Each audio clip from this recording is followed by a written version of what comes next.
Bienvenue dans votre rendez-vous éco. Demain, va-t-on vivre avec des drones au-dessus de nos têtes au quotidien, puisque progressivement, ces avions sans pilote se déploient dans le monde économique pour surveiller par exemple des sites industriels, des lignes de chemin de fer, voire des baigneurs sur les plages, ou encore pour détecter des infractions routières. En fait, les usages déjà sont multiples, et dans quelques années, ils pourraient aussi nous transporter via des drones taxis ou encore livrer des colis. Mais les drones évidemment posent aussi de nombreuses questions éthiques et de respect de la vie privée. Comment va évoluer justement la législation sur ces sujets? On va en débattre avec Jean-Marc Grolot, qui est le directeur drone au sein du pôle de compétitivité Aerospace Valley, et Lucie Lecestre, qui est directrice marketing d'Azur Drone, qui est une société de Mérignac qui est leader européen du drone autonome. Alors on va commencer avec vous, Jean-Marc, justement. Quelles sont aujourd'hui les capacités technologiques de ces drones? Qu'est-ce qu'ils sont capables de faire? Alors aujourd'hui, les drones professionnels, parce qu'il faut bien distinguer les drones professionnels par rapport aux drones du grand commerce et les drones de loisirs. Aujourd'hui, on considère tous ces drones professionnels comme des outils pour de nombreuses professions, comme par exemple l'agriculture, ou également pour les géomètres, ou même pour les acteurs de la télévision. Aujourd'hui, de nombreuses... On s'en sert à TV7. Voilà, en fait, de nombreux reportages utilisent les drones. Ce qui est important dans le drone, c'est le capteur que l'on met sous ce drone. Et ce capteur permet de réaliser des opérations. Et pour la télévision, on utilise par exemple des caméras. Pour d'autres applications, on utilise des capteurs soit infrarouges ou multispectrales, comme par exemple pour le monde de l'agriculture. On peut rajouter également des effecteurs, comme par exemple Reflet du Monde qui utilise des drones avec un matériel en dessous pour lancer des graines pour faire des couverts végétaux, par exemple, dans les Landes. Dans les Landes. Et après, on a également des drones qui font aussi des surveillances de sites, comme le drone d'Azur Drone, par exemple, réalisé sur Mérignac. Donc aujourd'hui, on couvre... Les usages sont vraiment multiples on a des technologies qui sont arrivées à maturité aujourd'hui. Dans de nombreux domaines, oui, on est arrivé à peu près sur 150 domaines. En France, on a estimé à peu près à 150 domaines où le drone, aujourd'hui, est utilisé vraiment quotidiennement dans toutes les applications qu'on peut retrouver en France. Alors tout ça, évidemment, crée des emplois. Aujourd'hui, la filière, c'est combien d'emplois en France ? Aujourd'hui, au niveau des opérateurs, on a environ 5000 opérateurs en France, pour environ 18 000 drones professionnels, c'est à peu près 1 pour 3. Sachant que de plus en plus, les grandes sociétés type SNCF, RTE, GDF internalisent les missions d'opération de drones. Et aujourd'hui, en fait, par exemple, RTE souhaite monter jusqu'à 500 opérateurs de drones au sein de sa compagnie. Donc on sent que ça va progresser de plus en plus au sein des grands groupes et surtout des gros utilisateurs. On peut même compter GRT Gaz, Engie, etc., qui, eux, ont besoin d'utiliser des drones pour des inspections. Inspection de barrage, inspection de lignes électriques, de tout, ouais. De pylônes, etc. Donc aujourd'hui, c'est un secteur qui se développe, alors pas de façon exponentielle, parce qu'il y a quelques années, tout le monde pensait à une croissance exponentielle, mais je dirais une croissance normale, en fait, due aux applications petit à petit, où on découvre en fait comment utiliser ce drone dans ces applications, et en fait comment après intégrer ce drone dans la démarche des missions des grandes sociétés. Merci Jean-Marc. Lucie Lecestre, vous êtes justement directrice marketing d'Azur Drone, qui est une société aujourd'hui qui est justement en plein décollage, puisque vous êtes leader européen du drone, vous avez levé pas moins de 20 millions d'euros en seulement 4 ans. Qu'est-ce qui explique justement que le marché commence enfin à décoller et quels sont vos clients aujourd'hui ? Alors la particularité de notre drone, c'est qu'on vise le marché de la sécurité et de la sûreté. Donc c'est assez particulier parce que Jean-Marc parlait de tous les marchés qui sont matures, celui-ci ne l'est pas du tout. Aujourd'hui, il y a très peu de drones qui sont utilisés en sécurité et sûreté parce que le problème, c'est que pour faire voler un drone, il faut avoir un télépilote et c'est compliqué dans le marché de la sécurité, surtout que vous avez besoin d'avoir un drone qui est opérationnel 24 heures sur 24, 7 jours sur 7. Ça veut dire qu'il faudrait avoir un télépilote en permanence prêt sur le site. Donc nous, ce qu'on développe, c'est un drone autonome de surveillance. Donc ça veut dire que c'est un drone avec une station d'accueil et de rechargement. Tout bêtement, le drone sort de la station, va pouvoir réaliser une mission lorsqu'on a une alerte, ou alors va réaliser des rondes, et quand il a terminé, il rentre dans sa station et il va se recharger automatiquement. Donc du coup, vous n'avez plus besoin d'avoir un télépilote. Nos drones sont utilisés directement par les agents de sécurité. Et ils se rechargent tout seuls. Tout à fait, ils se rechargent tout seuls, oui. Et alors, quelle est son autonomie, évidemment, est totale, mais il se recharge au bout de combien de temps? C'est-à-dire que combien de temps il peut rester sur site? Et il peut surveiller un site de quelle surface exactement? Quelles sont ses limites techniques? Il a une autonomie d'à peu près 25 minutes et il peut avoir une portée de 1 km. Donc ça veut dire que vous allez pouvoir surveiller un site qui peut faire jusqu'à 300 hectares. Donc c'est-à-dire que sur un site qui est vraiment très gros, on va avoir une solution qui est très réactive, beaucoup plus réactive qu'un humain. En moins de 3 minutes, vous allez pouvoir être n'importe où sur un site, là où aujourd'hui il faut 10 minutes avec un véhicule. Et en plus, vous évitez de mettre en danger la personne, l'agent de sécurité qui va voir ce qui se passe quand il y a une menace. Alors certains peuvent se dire, mais oui, moi par exemple, si j'habite à quelques centaines de mètres d'un site industriel, j'ai pas envie d'avoir un drone qui vole au-dessus de nos têtes. Et quels sont aujourd'hui les freins réglementaires et comment on essaye aussi de protéger évidemment la vie privée des gens, y compris des salariés sur le site? Alors nous, nos drones, ils doivent rester sur le site industriel et ils ne vont pas aller voir ce qui se passe autour. Ça, c'est bien sûr quelque chose qui a été imposé par la Direction générale de l'aviation civile. Donc on va protéger la vie privée des personnes qui sont en dehors du site.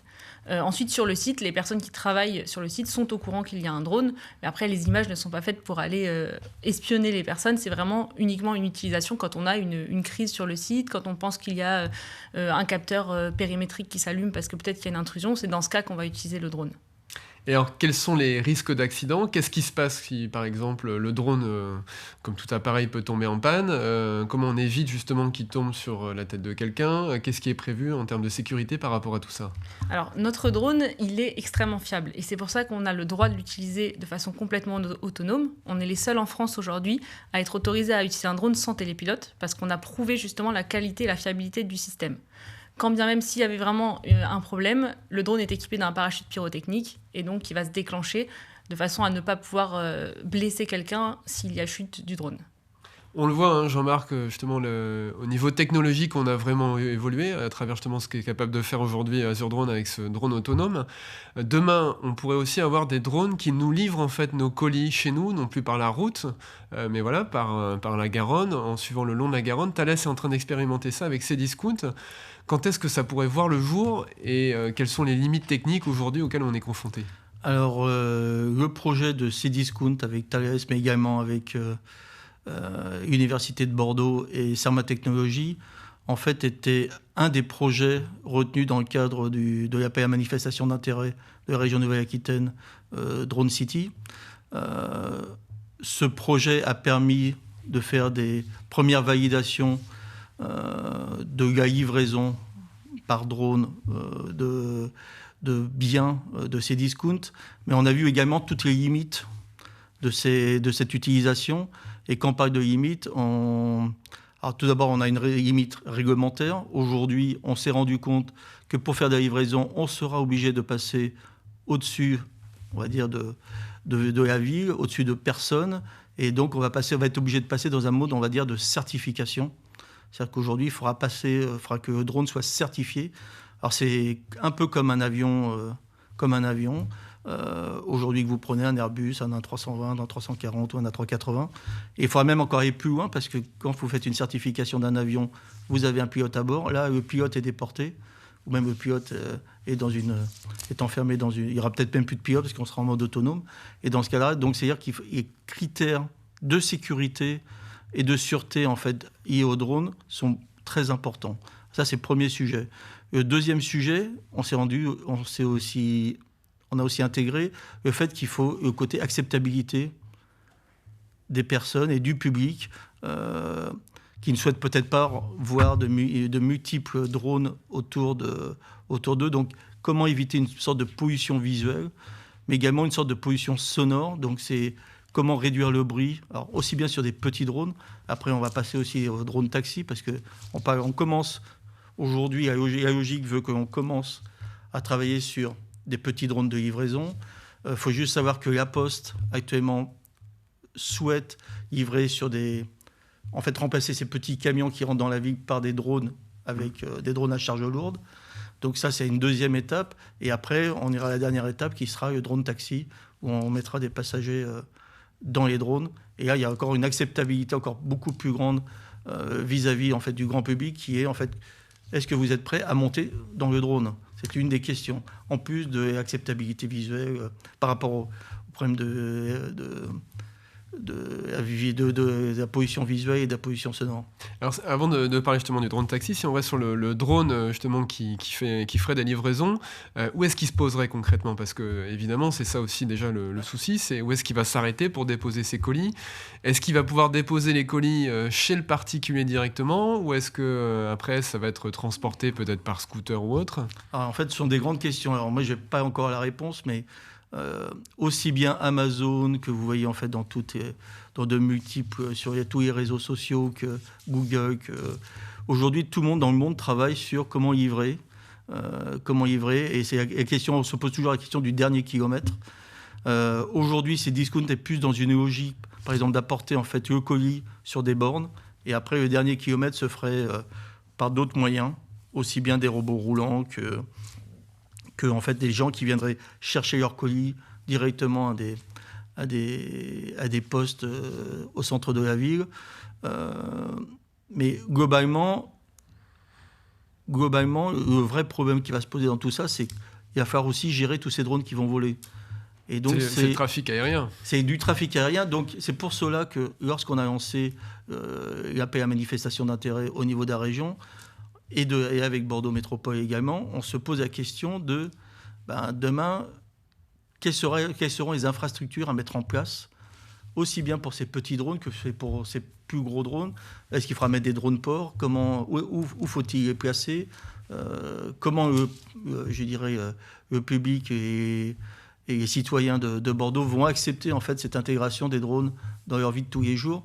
Et en fait, c'est pour ça que les villes et les régions aujourd'hui, et surtout la ville de Bordeaux et la région Nouvelle-Aquitaine, insistent beaucoup pour essayer de promouvoir ces nouvelles technologies, ces nouveaux usages, mais bien entendu intégrer le citoyen en fait, dans toute cette démarche. Parce que sans le citoyen, d'abord, on n'aura pas de marché. Et surtout, c'est qu'on ne veut pas que ça soit tout et n'importe quoi, surtout. Comme les trottinettes.